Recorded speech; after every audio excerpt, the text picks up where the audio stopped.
What's up, y'all? Welcome back to another episode of In the Wild. Today we have an interesting episode for you because did you guys know that, one, the Southern accent is the most popular and noticeable accent among all the accents in the U.S.? Probably not a shocker. And did you know, which I was surprised to know, that the Southern accent is fading? So researchers have been finding out that as time progresses in the digital world that we live in, the accent is not as prominent as it used to be. Probably for a lot of reasons, but today we're going to talk to two professionals here at Augusta University to talk to us about that. So first, we have Dr. Karen Head and Latria Graham, who is a friend of the show, and talk to them about their experiences a little bit. So Dr. Head is the Associate Provost for Faculty Affairs, but she's also a faculty member in the Department of English and World Languages. And Latria, as you guys know if you watched the show last season, was on, and she's also a full-time professor over here. So we're excited to have them both, excited to talk about the U.S. accent, and I hope y'all ready to learn some stuff because I'm going to learn some stuff too. So here we go. Welcome, you guys, to In the Wild. Dr. Head, Dr. Graham, thank you so much for being here. This is your first time on the podcast, and this is your second time, so welcome back. Thank you. And just getting us started, do you mind just introducing yourselves to our listeners and what role you serve at the university? Yeah. Okay, I guess I'll get started. My name is Professor Latria Graham, and I'm an assistant professor in the English and World Languages department. So I often teach creative writing, specifically creative nonfiction, and I'm a journalist by trade, so I write quite a bit still. I'm Karen Head. I am actually the Associate Provost for Faculty Affairs. So here at Augusta University, I'm responsible for everything that has to do with the faculty, but I am also a professor of English and World Languages here. And so my academic background is very much in writing, rhetoric, creative writing, have taught all of those things and have been a practicing poet and editor my whole career. Did you guys always want to be in the creative writing field, or did it just kind of pronounce itself at some point in time for you guys? Well, when I was younger, there wasn't such a thing. Yeah. I mean, there were writers, but like creative writing was like, I didn't realize that was a thing I could actually do seriously until I was in my master's program. Yep. And the creative writers kind of got a hold of me. I thought I was just taking this elective course that was going to be fun, and then actually more focused on that with my PhD. Yeah. I mean, I am from a family that got the newspaper for the coupons.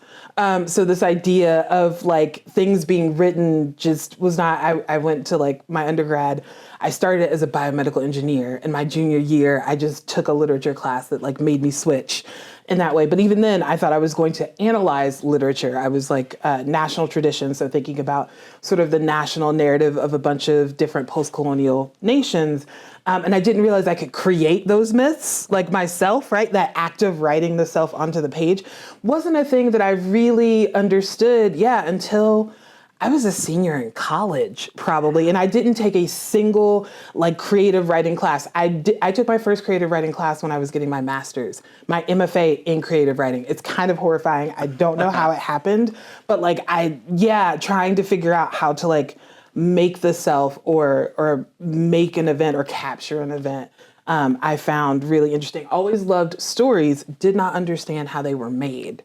Right? Didn't meet a living writer until I was like 20 years old, and it was Lucille Clifton. She came to Well, that's a heck of a one to start with. That's a place wow. to start. Yeah, I know, but like, and it was amazing, but like you knew people that wrote papers that analyzed literature, but like I didn't know a newspaper reporter. Yeah. I didn't know, and I didn't understand how those stories got there totally, and like my mom got Vogue for the fashion, but like, thinking about those stories and how they get written and how you render a character and all that. I was 23, 24 before I thought about it. Yeah, it's interesting that you say that about newspapers because, growing up, neither of my parents actually finished high school. My dad went into the military, and then, they both got GEDs later in life. But, but my mom was always such an avid reader, right? And I was always taken to the library, and she knew that it was important. And she read to me before. people were saying you should read to your kids. And so I had a first grade teacher who, had us write poetry. People always think, and I'm just going to say, people always think this is the worst story. Like, they're like, this is like, it's not a mean mom story. It sounds like a mean mom story, but it's really not. Okay. So there was this children's page in the local newspaper, and you could submit art or, any kind of, and so every week I'd sit down and I'd write a little poem because I'd learned to do this, in first grade. And I'd give it to my mom to send off, and, and every week on Sunday I'd open it up and, it wouldn't be there. It wouldn't be there. It wouldn't be there. And finally, after about a year of this, I open up the paper and there's my poem. And it was like, not a good poem. I think it was, I think I remember it sort of, it was something like, brownies are very nice. They also, they work a lot. They also play I Should Know Because I Am a Brownie, as you can see. It was not, it was not a masterpiece, right? But yay, Girl Scouts. So, years later, when I was in graduate school, my mom admitted that was the first one she'd actually ever mailed. Oh my gosh. And again, that sounds like a mean mom thing, but I always say that she was preparing me, though, to be a creative writer, because you get rejected most of the time, true. Right? That's true. And so I learned at 6 that you had to persevere. You had to keep doing it and keep trying and not let it stop you. So that's what I get from that, is like a type of discipline and dedication to do it for like a year. And that just kind of blows my mind at that age, to like sit down and say, I know how to do the thing. I'm going to do the thing.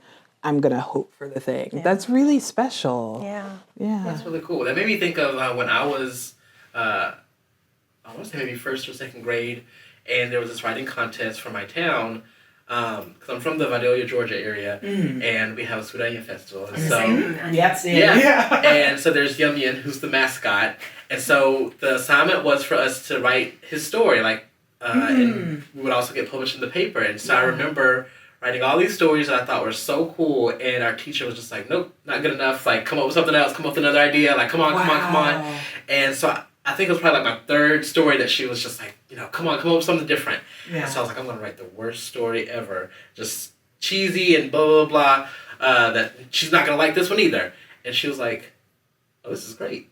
And then she gives it to the principal, and then they submitted it, and then I won, I think, like, second or third place in little competition. And so I was...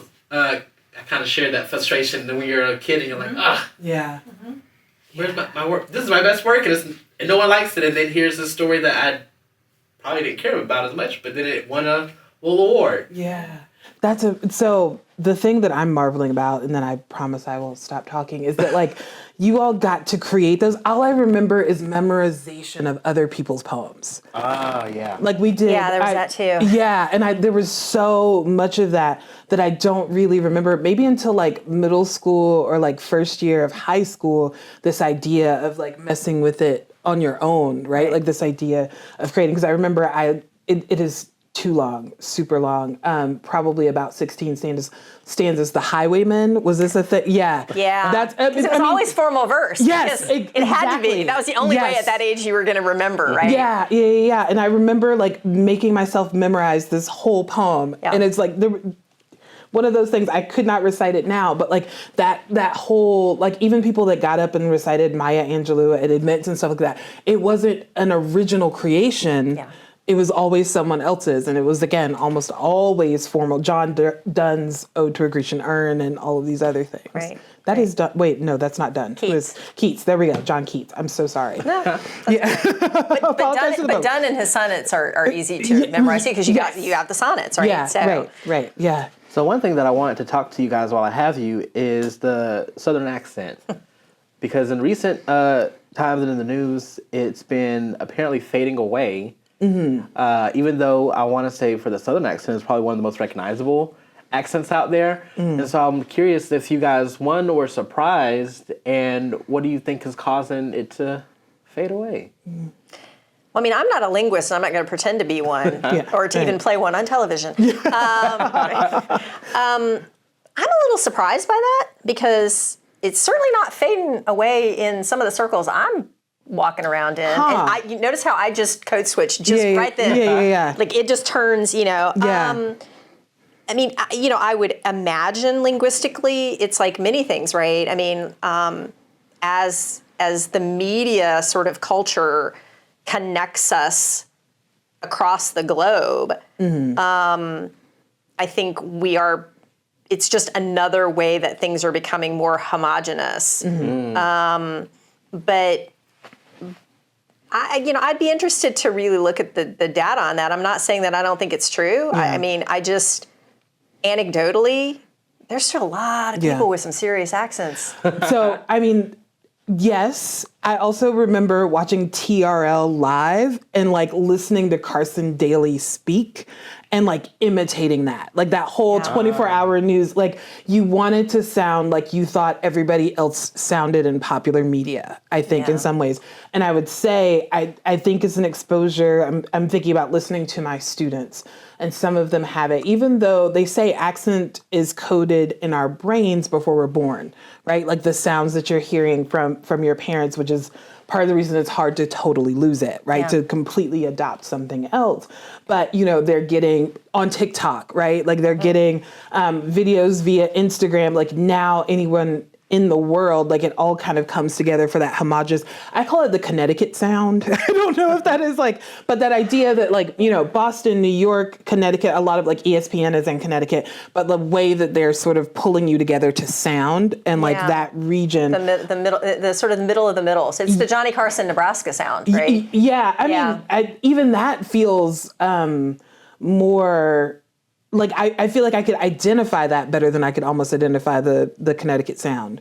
I don't know. And that may be a generational thing. I mean, but I wonder about that in a way because, I'm married to a Brit, and he has never lost his accent. So he's been in the country for, nearly 40 years. He very much has a very strong English accent. But, the BBC used to, have a rule. You had to sort of speak with received pronunciation. I mean, it was that very high English. And then, a couple of decades ago, they said, we're not going to do this. This isn't representative, of the people in the country. And so now you get all the accents, right? Right.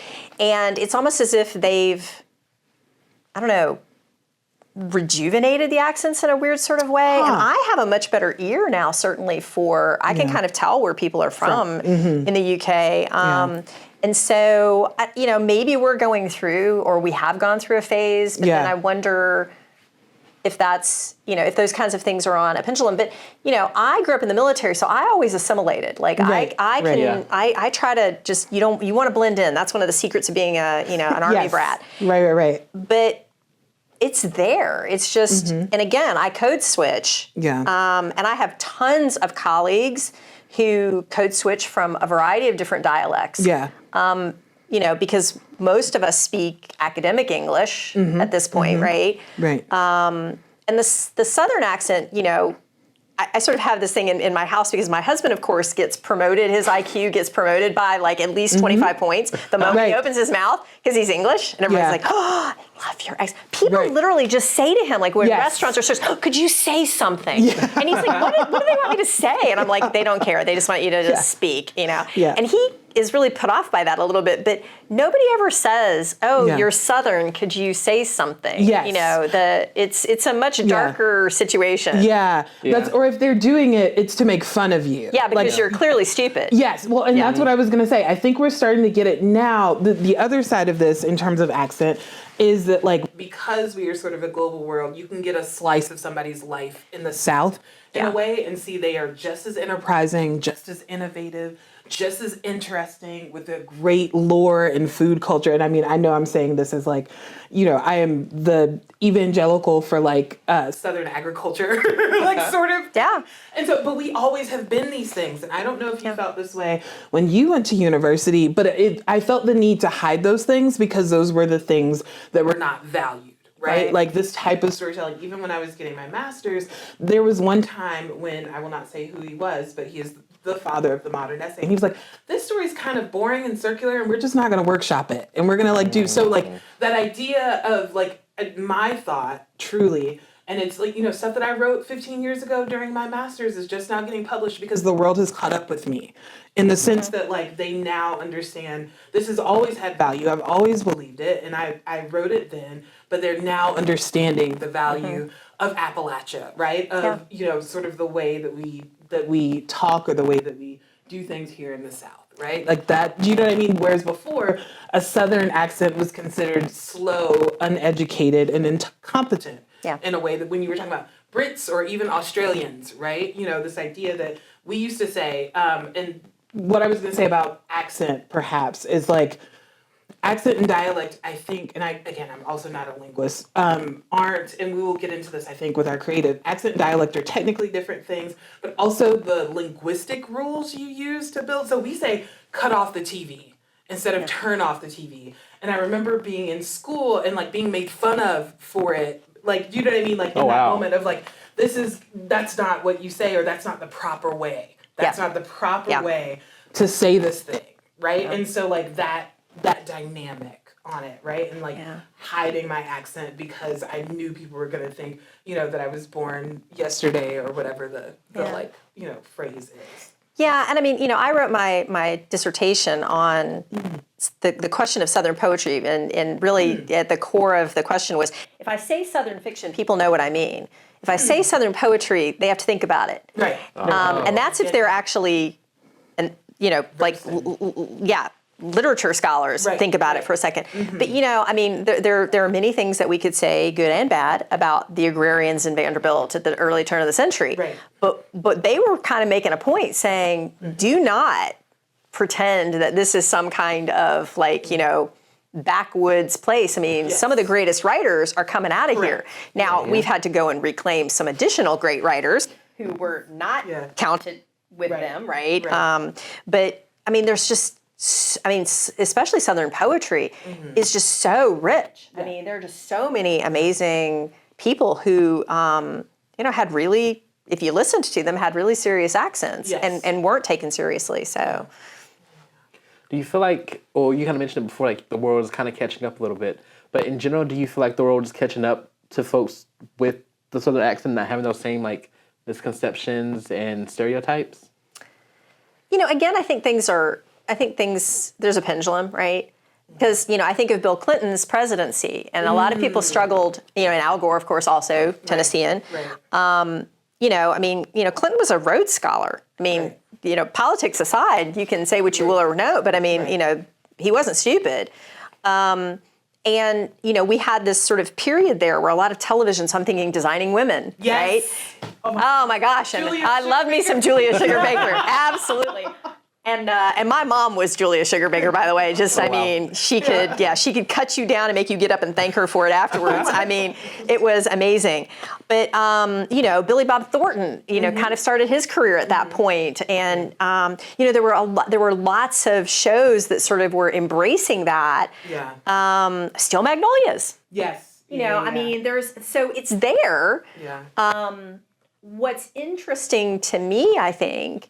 And what sort of, older me sees is that, again, who was being represented. Yes. And who was not. Yeah. Well, and and this is a little bit later generationally. You bring up Designing Women. I was like, yes, I remember those. I was also like, I was 6 probably when that show was on, but like loved it. But often what gets thrown in my face as like Spartanburg County is like right on the cusp of Appalachia, Deliverance. Yes. And everything that is often like when people hear where I'm from or whatever, where they go. Like that is the portrayal that I think is often stuck in the American imagination, or like Winter's Bone was another one that was like coming out maybe right when I was either in college or grad school.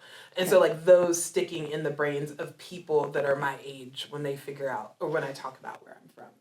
It's changed a lot now, I think. But like in that Here Comes Honey Boo Boo was the other. I know, but like that was the biggest thing on television when I was like a senior in college. Wow. Yeah. And so like those portrayals. Yeah, and I mean, I think what's interesting and sad is that a lot of women and people of color who are writers distance themselves from this. They left the South. Yep. And so then they become associated with other movements. Right. Yeah. Right. I mean, I'm thinking of somebody like Nikki Giovanni, who very much has an accent. Yes. But it's more the Black Arts movement. Right. Or someone like C.D. Wright, Yeah. who was from Arkansas, an amazing female poet, just fantastic, but kind of sort of distanced herself a little bit from that.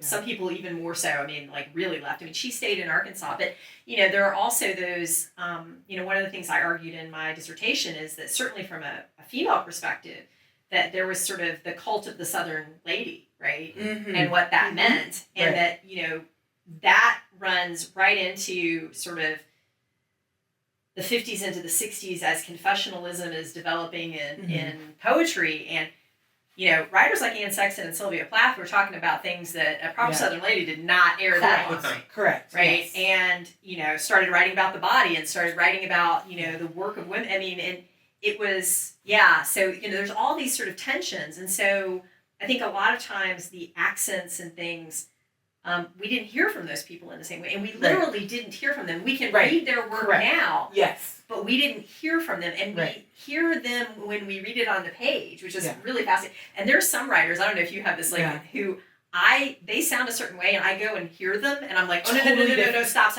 and you do not sound like that. Correct. I have that with Jericho Brown. It freaks me out. Like, I have to reread your work now with your voice now because I heard you speak. Yeah. So I have it, and like, again, you almost are reading it in your voice. Although sometimes if there's a rhyme or there's a pattern to it, sometimes I know that this person is not my person or not from this particular area because the rhymes don't work. That I was talking, I think, to you a little bit about this with William Shakespeare and some of his work, not the pattern being off because of the way we have linguistically changed, like the way we pronounce words, right? But then if you go back to, and this was also, I promise I will stop talking about TikTok at some point, but there was this whole thing, and I don't know if you've seen it, where people read Shakespeare with a deep Southern accent, and they're like, I get it now. Like, I get what it was supposed to, and it's like, who linguistic, or I guess in terms of dialect, is closer to Shakespeare's time and all that really meant. So, I mean, I think there's some really interesting, smart things going on, but sometimes, you know, you're reading things often, and you've probably said this to your creative classes, you know, read things aloud, really, and get it out, and you're like, oh, is this pattern working? Is this what I meant to write? Or if you're listening to, reading or listening to someone else, like, what are they doing with the pattern in their sentences or in their lines and stuff? Well, it's what makes rhyme and certainly scansion really hard to teach. Yes. Because it's like, well, okay, which dictionary and which pronunciation are we going to settle on? Right. Because it's, you know, I mean, I have a line in one of my poems when I say, you know, hail for me has 2 syllables. Yes. But it doesn't really, right? And so, but hail, yes. I mean, hail, it's you know. And so, you know, I think that's, you know, that's actually one of the real challenges. Yep. So I always have students read it to me, and I listen to them. Yeah, and then I'm like, oh, okay, that's totally the correct, you know, your meter is dead on for you. Yes. Which is what should matter, that the meter is dead on for them. So, Well, I'm loving the conversation so far, and for those watching, stay tuned, because when we come back, you'll get to hear some of their work. Welcome to the Garage Makerspace, where creativity, technology, and innovation come together. Located on the first floor of the Schaffer-McCartney building of the Georgia Cyber Innovation and Training Center, the Garage is a space for prototyping, using cutting-edge tools, and operating state-of-the-art equipment. We believe through innovation and collaboration, we can solve anything. We are currently in the collaboration space, where we have filament-based 3D printers, resin 3D printers, vinyl cutters, soldering irons, electronics equipment, sewing machines, and drones. Whether you're working on a research project, want to join our workshops, or collaborate with your class, our team can help bring your projects to life. Now, we're standing in the messy prototyping space. In this space, we work with a state-of-the-art Formlabs Fuse nylon powder 3D printer. This machine is especially useful when doing small batch printing or when your prototype requires additional strength. This space is also home to a laser cutter capable of engraving rounded, flat objects. Our laser can etch glassware, wood, and acrylic. This includes flat objects up to 24 inches. We have specialized equipment and tools dedicated to woodworking projects, such as a large CNC machine and other traditional woodworking tools. What are some of the benefits of working with Garage? We have expert staff to help you learn new skills so that your projects can be successful. And we're committed to helping you make your vision come to life. We also have prototyping workshops to teach specific skills which are open to the public. If you want to expose your students to hands-on experiences, we're happy to lead group visits for your class. We also can help support teams in the Innovate Pitch competition with prototyping, so consider encouraging your students to enter. We hope to see you soon at the Garage Makerspace to help make your ideas a reality. Consider joining us today.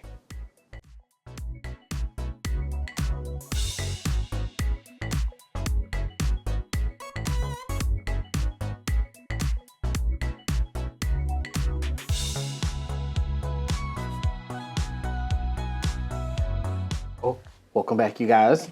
And before we were left off on the Southern accent, and I was curious, just in your teachings as you interact with students, like, is regional accents, is that a thing when you try to work with them and try to, I guess, guide them through their work, where you have that in consideration of accents? Well, I certainly want my students to understand how they sound, right? I mean, I want them to embrace who they are, and it depends on what they're trying to accomplish, right? I mean, there are times when I write Southernisms, or I try to put make the line sound very much with an accent, and then there are times when I don't. It's not arbitrary. You need to be doing it for a reason, and so what are you trying to accomplish? But everybody has an accent. I mean, that's Yes. the thing that people need to understand, is that everyone has an accent. It doesn't matter where you're from, because you sound different from other people. Right. There have been times when that's really come home for me. I mean, I had one of my dissertation advisors, Greg Kuzma, who's a poet who's lived most of his life now in Nebraska, but was originally from Syracuse, from New York. And he asked me when I was working on Sassing, the book that ultimately came out of my dissertation, and he said, why aren't you embracing the South and the sounds of the South? He's like, because I know that you know what they are. And, that's always been there. And then back in 2018, just before the pandemic, sadly, I lost my English mother-in-law. And they asked me to read a poem at her funeral service in the north of England, where the Yorkshire accent is very, it's sort of kind of like the Southern accent. It's very thick. And so I'm, reading a Christina Rossetti poem, which, hilarious. It's a Victorian sort of writer. And afterwards at the sort of, funeral lunch, one of my husband's aunts came up to me and said, it was really lovely, the reading, and I just love your accent. And I thought, because I was the one in the room who had an accent, right? Yet here I was with all of these people with these really heavy English, North Yorkshire accents. So I hope, whenever I teach students, often they're worried that their voice doesn't matter, right? Or they don't see themselves as special. And so I ask them to embrace all of those things, including their accents. We have not really gotten to it. We sort of hinted around it about accents and shame, right? And sometimes the way that is, and I say in some ways my parents beat our accents out of us, even though they had them, because they're hoping for a different type of future. But I'm like, your voice matters, the way you talk, the way you enter a room, all of those things. So your accent can be part of this too. And there are some great folks. Crystal Wilkinson does not change her accent. One of the smartest women. She was the Kentucky poet laureate, but seeing her do some of that work, I'm like, how do I bring that to my students where they can enter this room fully themselves, or put them on themselves on a page and be themselves? So I work with them a lot, I think, on that, on their perspective, but also their voice, because I'm like, that's what's gotten me. The minute I stopped running away from the South, I went to Dartmouth, which is in New Hampshire, for those of you that don't know. And it is the furthest I could get away from my family farm and from South Carolina without crossing the Canadian border. That is where my parents told me I could not cross the Mississippi and I could not cross the Canadian border. And so the minute that I stopped running, my whole life changed. And the accent and being proud of being from a farm and all of those sorts of things. So it doesn't come out as much now. Obviously we're talking academic English, but if I'm talking to my mom, or if I get mad, Something like that. If I'm sick, mad, angry, pulled over by the police. Oh yeah, often, that'll do trouble, it. In trouble. It turns on. Yeah. I mean, there are just certain times, Moments. or if I'm in a conversation with my mom, it just automatically happens. Yeah. And so like that, and like being able to put those things on a page or write those down or analyze those moments and not being afraid of them, because you shouldn't, talk like you're from Boston when you talk to your mom from, Oxford, Mississippi, or wherever folks are from. And sometimes I will ask folks where they're from, not because I want to change anything, but because I want to understand something. Yes. And I think making sure that we're okay with saying, not that we're not okay with saying where we're from, but like being able to think those things through and those memories that we have. And it's really the only way to change people's perceptions about places, right? Yeah, I mean, people right. think that they know things about places, but and often that's, there are lots of implicit bias, and accent is one of those things as well. So they're a little bit surprised. People are often surprised, and they're like, oh, wow. Right. Yeah. I'm from Spartanburg, South Carolina. Like, that, and, being okay saying that. Because I used to say, oh, I'm from near Asheville, or I'm near, I'm from wherever. And now, really being proud to say that. Yeah. I love that. Yeah. And I love that you're teaching students to appreciate all parts of themselves and putting that into their work. Yeah. And speaking of work, you guys brought some selections for us to hear from. So I'm curious to see what you brought to share with us. Yeah. Would you like to? Yeah. We're sort of talking about this sense of, what you're running from. And so my collection, Sassing, and yes, that is me at 2 years old, sitting in an Atlanta front yard. Fred Chappell is one of the to my mind, are one of the great Southern poets, but very academic poet.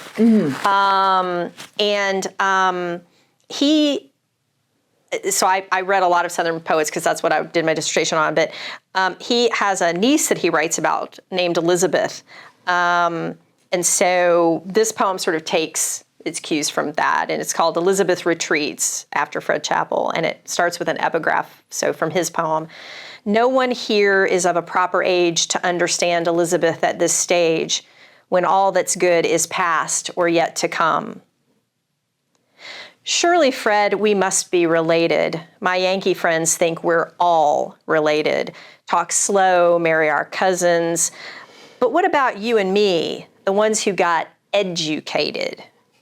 Off in our universities, we write poems about aunts, grannies, cousins, and such, paint them eccentric, crazy. Us, but not us. At family gatherings, my kinfolk keep asking, you done with school? They don't understand who I am. They know me better than I know myself.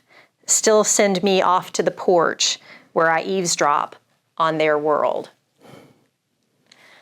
So that poem really was one of the last poems I wrote for this collection, and it did come from that sort of challenge of why is it that you're sort of,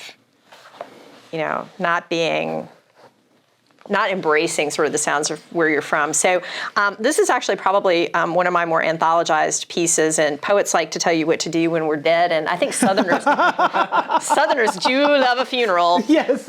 We love our weddings and our funerals, but I think funerals a little bit more, interestingly enough, at least in the part of the world I'm from. So those are finite. That's why. Weddings not so much. So this one is called Instructions for My Burial Clothes. Sometimes I dream Dolly Parton is my aunt. I'm about 12. She comes to visit at Easter, brings me chocolates, jelly beans, and makeup. My mother frowns, hurries around the kitchen with other female relatives. They are all wearing sackcloth. Dolly sits beside me, plays a guitar, and sings. Her long, red glittered nails click against the frets. When I say, do not bury me in a suit, I want to go out in sequins. My mother shakes her head, wonders where I learned such excess. I love that one. Yeah. And the last one that I'll give you Well, it's interesting because I have a book coming out that's been translated into French, German, and English, and that poem is one of the ones that's been translated. It's very interesting to go through the translation process and talk to translators about how you translate that sort of thing. Oh, Yes. yeah. So this is probably one of the most Southern poems that I've ever written. And it pays homage to some famous male writers, Wendell Berry and James Dickey and Bill Stafford. It's well, I think it speaks for itself. And my accent gets thicker when I read it, and that's why I chose it, because it's one of the ones where my accent actually picks up. Walking in the Northeast Georgia mountains just before my 50th birthday. Maybe I'm just tapping into my inner Wendell Berry, James Dickey, or Bill Stafford, but nature sure can be hard to ignore. Case in point, this morning on my walk to the Creek Falls at Patterson Gap, I came across a raccoon. He seemed to be taking a nap, or maybe recuperating from a wild night out with the boys. He had the look of some guys I've slept with, cute but disheveled, the beginning of a gut peeking out between jeans and flannel shirt, skin scent of charcoal burnt ribs mixed with polo cologne, and a penchant for leaning against cars, trees, and riding lawnmowers. I could imagine him drinking a PBR. I kept my distance, even though he seemed harmless enough. On the way back, I couldn't help myself, nudged a little closer, saw black flies buzzing a halo over him. The driver who hit this little guy probably never saw him. Or maybe it was a blatant hit and run. Hard to say. Barney, because at this point he has to have a name, right? Yes, Barney's tail atop a dewy bed of thistle was majestic, which put me in mind of one of my earliest boyfriends who wore a coontail keychain on his back right belt loop. Sometimes you just know things aren't right, but it may take you years to figure out why. The images in that one. The images in that one are so. And I'm very grateful, because that's actually, I wrote that piece when I was at a residency at the Hambidge Center, which is right in the middle of nowhere, right on the so Georgia-North Carolina line. Yeah. And it's fantastic. It's so. my favorite residency. Yeah, because there's no internet, there's no phone. Like you are off the grid. It's great. Yeah, 600 acres, and there's that like waterfall across the street. I didn't know you'd been to Hambidge, but yeah, it's my favorite spot. So okay, if you're ready for me, I will. Yes. Okay, so. And thank you, Dr. Hill, for sharing. Yeah, I just love listening to you read. I've heard it like 3 or 4 times, I think, at this point, and I never drift, because you keep us in that way. So yeah, very excited by that. But okay, so this one, earlier this year, I wrote a story, obviously being in Augusta. The Masters is here and all that means, and the story of the caddies before 1982, and the fact that at that point the caddies were all black. So some of those men are still alive, and I wanted to tell that oral history. So I brought 2 pieces from Garden and Gun, and the reason I brought those is they don't ask me to flatten or soften the way I talk or even my word choice. People want me, I'll say folks, and they're like, people, different places like Smithsonian will ask me to sort of edit it down. So like whenever I write for certain places, or Afar, which is an international magazine, I'm a columnist there, and I write about ethical travel. And so sometimes, one, if you've got an international audience, to clarify so there's no confusion, right? That's part of it. But like often it's just like moving towards what is considered standard English, depending on who I write for. But Garden and Gun is based out of Charleston, South Carolina. They're Southern, so they let me stay Southern. And this was this may be one of the best features I've ever written, actually. And I'm not going to read the whole thing because it's 7,000 words. So and write it is long amazing, form. by the way. And everybody should read the whole thing. Thank you. And I miss Oxford American for that reason. Yeah. I was like, I love Oxford American, but I was like those Southern magazines, and the what they do with music. That was the first magazine. I still have one from, oh my goodness, I think it's like 2002, and I posted it when I finally got into Oxford American in like 2015 or 2016, and I was like, there's 13 years between these magazines, right, and all that it meant. But I love just the musicality of language, but also their emphasis on music. So Oxford American is good, Southern Living, Garden and Gun. I'm trying to think of others. The Georgia Review sounds different on paper, but yeah. I mean, there's some of the older Southern reviews, Swanee Review. But I mean, from a popular standpoint, I think Garden and Gun, Southern Living, Oxford American, but Oxford American, I would tell anybody, go back and read, old, some of the old Bitter Southerner. Yes. I love me some Bitter Southerner. Yes. I knew there was something. We were missing one. Yeah. Yeah. So I chose this one. I'm just going to read. This is one of those moments where my accent doesn't necessarily come out, but the way I order my sentences, right, in the circular writing comes back. So this piece, I talk about sort of the founding of Savannah. Something I do, I think, often as a nature writer is think about land in a particular way. So I'm just going to read a paragraph or two from the beginning, and then I'm going to read a paragraph or two from the end. And it was called Masters of the Green. And this is, I should probably show you like what it looked like, but it was a really beautiful historical spread. But for thousands of years, the Savannah River's overflowing waters dumped sand, silt, and detritus onto what would one day become Augusta, leaving fertile soil in their wake. By 1858, 300 or so particularly arable acres landed in the hands of Louis Mathieu Edward Berkmans and his son, Prosper Jules Alphonse, Belgian immigrants and horticulturalists with an interest in fruit and ornamental trees and shrubs. All told, the Berkmans cultivated more than 300 varieties of peat trees alone and grew 1 million plus fruit trees, turning Berkman's nursery into the first large-scale plant source of its kind in the Southeast. A horticultural mecca heralded the American Pomological Society, serving the entire nation. Folks around Augusta simply called it Fruitland. Right? So you have this place that is like the best place. All of our peaches, basically grown in America, came from this little speck of land. And everybody's talking about a mecca. And they're like, oh, that's Fruitland. Right? Yeah, like, it's just, that's how we often see those moments. So that happened there. And the way I end this story, because I call the men that served as caddies the Pride of Augusta. And then later I find out there's a flower that basically is called the Pride of Augusta. And I just thought I thought it was a really beautiful way to end. I didn't find this until like draft 3 and it's time to like send this in. But anyway, the Pride of Augusta is a double-headed, sunshine-colored cultivar of Gelosinium sempervirens, or what Augusta National Golf Club calls yellow jasmine. Others around this part call it yellow jessamine. The Fruitland horticulturalists probably introduced the cultivar. Like the caddies and their ancestors, it existed on the land before Augusta National, a southern plant then shipped around the world. Native to the terrain, it will use any challenge it encounters, fences, a loblolly, to gain foothold. In the winter, the plant bronzes like a melanated body in the sun. When winter arrives, the buds will be in bloom alongside the course's emblematic azaleas, just in time for the Masters, which will begin practice rounds in early April.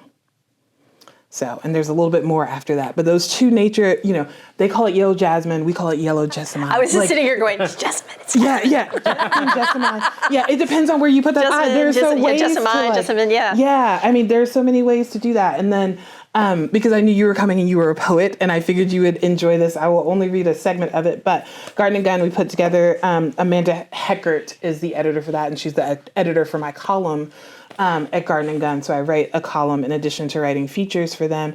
But it was about a poet. When you've got Nikki Finney, she's from South Carolina, and, just thinking about language and the way it works and what you get to say about a poet that you love. So anyway, I will keep this short and I won't read the whole thing.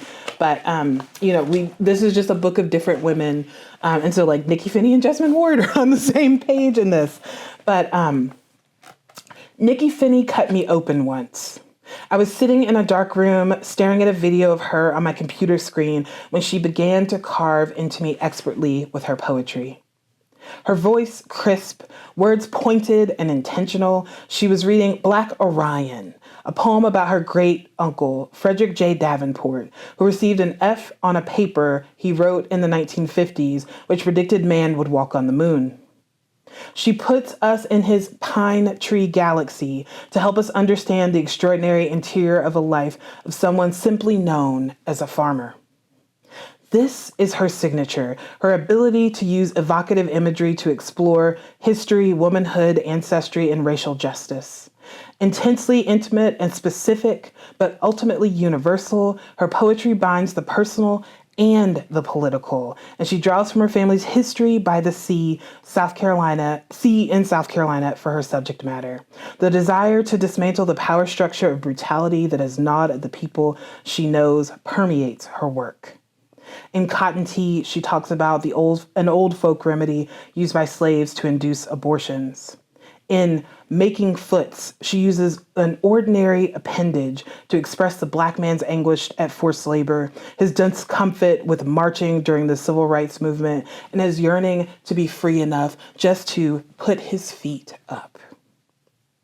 So I think that's about all that I will do from that. But just like the way that she uses language there just stunned me, and I tried to emulate what she did for her. Well, the opening line of that is like, that's poetry right there, my friend. I am not a poet. Lord, that was not, very like, I was like, I will never workshop with you, even though I admire you that way. But getting to start that idea, she cut me open, right? Yeah. Versus she dissected me, right? Like that's, the specificity of the language, but allowing it to unfold. So yeah, thank you. Yeah, thank you both for sharing that. And for any student who's maybe curious about taking a creative writing or any of the classes that you guys provide as professors, what would you say to them before I let you guys go?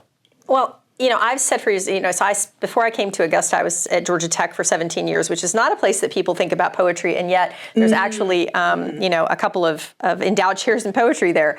And so, one of the things that I used to tell my students there is that you need to do some kind of art in your life, right? Because art, creative writing being one of them, teaches you how to take a risk. And we don't solve the world's great problems, right? Those wicked problems. We're never going to solve those by thinking about things the way we've always thought about them. I mean, it's not about getting out of the box. There's no box. You have to get rid of the box. Yes. And so I think that creative work is so important, whether or not you're ever going to be a great writer or a great painter or a great dancer or a great musician, it doesn't matter. Right. Engaging that part of your brain and then taking the risk and putting yourself out there a little bit that's just a life skill that everybody needs, I think. Yes. And I think, it's just so important. So I think everybody should avail, especially in college when you get a chance to experiment occasionally. I mean, sometimes not everybody's going to leave biochemistry or biomedicine and become a writer, and they probably shouldn't. If fairly speaking. But narrative medicine is a thing. It is, absolutely. Well, and I teach poetry by doctors and nurses and medical folks, and many of them find that as a way of. It's catharsis, right? It's a way of reminding themselves of their humanity because they have to be so steeled in the moment, right? When they're dealing with people's lives. So I do think that there's just so many reasons. And college, part of the fun of college, right, is to take those one or two elective classes that are just completely, they have nothing to do with what you're going to do, and yet they have everything to do with the person that you're going to be. Yeah, that's something that I often tell people is like, no matter what you do, you have to be able to tell a story, right? Whether it's with data, you have to help people get it. And so often what we do here, teaching 2110, which is Intro to Creative Writing, which is like maybe my favorite class. Actually, it's this whole, I was like, it's not about what you produce or trying to get published. It's about your relationship to your own creativity and with yourself and knowing yourself when you're given the time and space and imagination room to go, what if, right? And think about it sort of that way. And it does give you that chance of thinking about failure and like this idea that like getting up, sitting down at your desk and deciding to pursue something every day. So I often say, because I'm in my office upstairs in Allgood Hall, sort of the English and World Language. Come see me. If you've got an idea for a story and you want to talk through it, you don't have to be in my class. We're accessible that way. And like this idea of being able to talk story or talk books or come get a book that you're interested in or say, do you have anything, I really like this author. Do you have anything like that? Or how would I go about writing stories like that? We also, in creative writing, often hold workshops just throughout the year. And you don't have to be registered in our classes for those. They go up on the bulletins and things like that. If you just want to take an hour and a half and just dedicate yourself to exploring a story that you have or art or something that you want to do, know that you can come see us. Like, yeah, you don't have to be a student. You don't have to be a major or a minor to come see us. Know that like anthropology folks stop by with a story and we talk about it. Yeah. Thank y'all so much for being here. I really enjoyed talking to y'all, and I hope everybody watching either put yourself out there and take that risk like Dr. had mentioned, or if you're really inspired, feel free to take one of their classes next semester. So thanks again, y'all. Thanks, Rashawn. All right, y'all. And now that I say that, I have to check myself for my own accent in saying y'all. But I hope you enjoyed that episode. I certainly did, talking to both of them. And I'm looking forward to, one, reading their work. So if you haven't already, check out their books. And I don't know, I was super inspired. Let us know what you think about this episode too. Do you have an accent? Do you have a Southern accent? And what do you think about the Southern accent fading away? I'm curious to hear your thoughts. So if you like this episode, you know what to do. Like, subscribe, do all those things. Tell us what you liked about the episode on our Instagram to continue the conversation. And until then, I will see you guys in the next one. Go Jags!